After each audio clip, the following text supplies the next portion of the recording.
नमस्कार बंधुरा आज के रेसिपी आलू और पटलेर तरकारी। तो पटलगुलोके आमी एइभाবে केटे निয়েছি, देखतेই পাচ্ছেন একটা পটলকে ছাড়িয়ে তিনটে খণ্ড করেছি। আর এখানে আলু আর এখানে আছে লঙ্কা চেরা। তেলটা গরম হয়েছে নাকি দেখি। আর দেব তেজপাতা।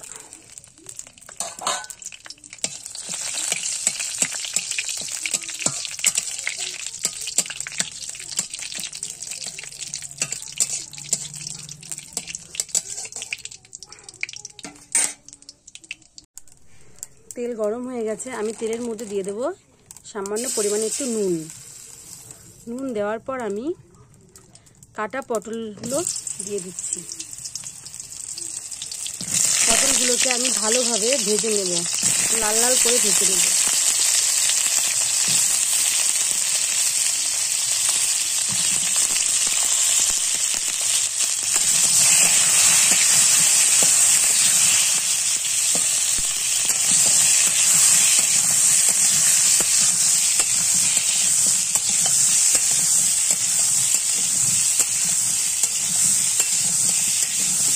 এইভাবে আমি মিনিট 3 মিনিট মতন ভেজে দেব পটলগুলো।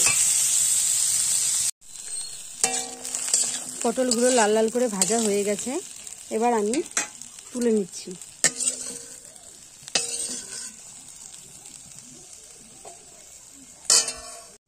এবার আমি দিয়ে দিলাম কেটে রাখা আলু,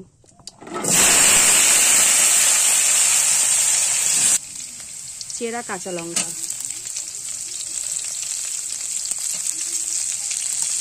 দিয়ে পর একটু নাড়াচাড়া করে নিচ্ছি।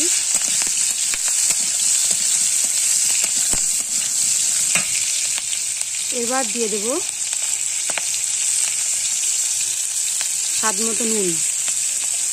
যেহেতু আমি পটল ভাজাতেও নুন দিয়েছিলাম, আলু ভাজাতেও নুন দিয়েছিলাম, সেটা দেখে অবশ্য ঠিকঠাক করে দিতে হবে যাতে বেশি না হয়। দিয়ে দিচ্ছি হলুদ,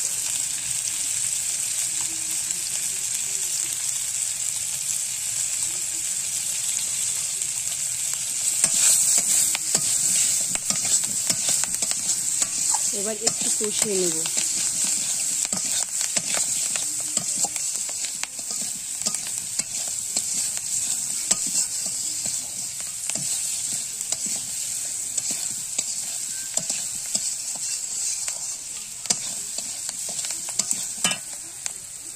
এইভাবে একটু কষিয়ে নেওয়ার পর সামান্য একটু জল দিয়ে আর একটু কষিয়ে নিচ্ছি।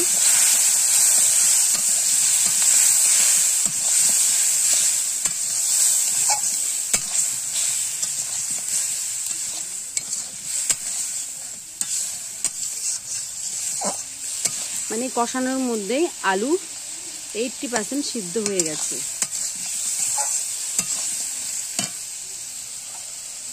এবার আমি দিয়ে দেব ভেজে রাখা পটল।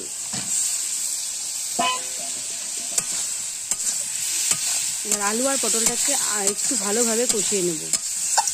না আমি এর মধ্যে দিচ্ছি কোনো লঙ্কার গুঁড়ো, না কোনো মশলা। আপনারা দেখবেন এইভাবে রান্না করে খুবই ভালো লাগবে।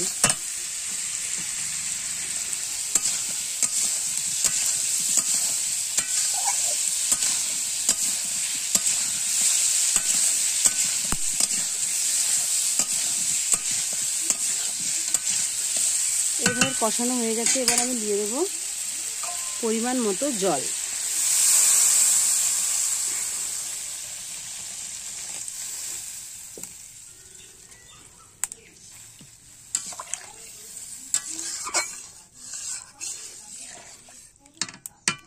আর একটু জল লাগবে,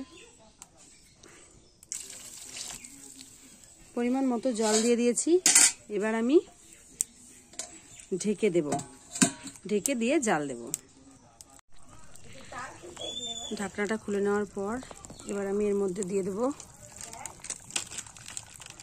জিরের গুঁড়ো। আর কোনো মশলা দিইনি, খালি জিরের গুঁড়ো দিয়েই তৈরি হয়ে গেছে আলু পটলের তরকারি। যদি এই রেসিপিটা আপনাদের ভালো লেগে থাকে তাহলে অবশ্যই লাইক, কমেন্ট, শেয়ার করবেন এবং সাবস্ক্রাইব করবেন। আর আর একটু জাল দিয়ে আমি তরকারিটা নামিয়ে নেব। তাহলে আমার হয়ে যাবে আলু পটলের রেসিপি।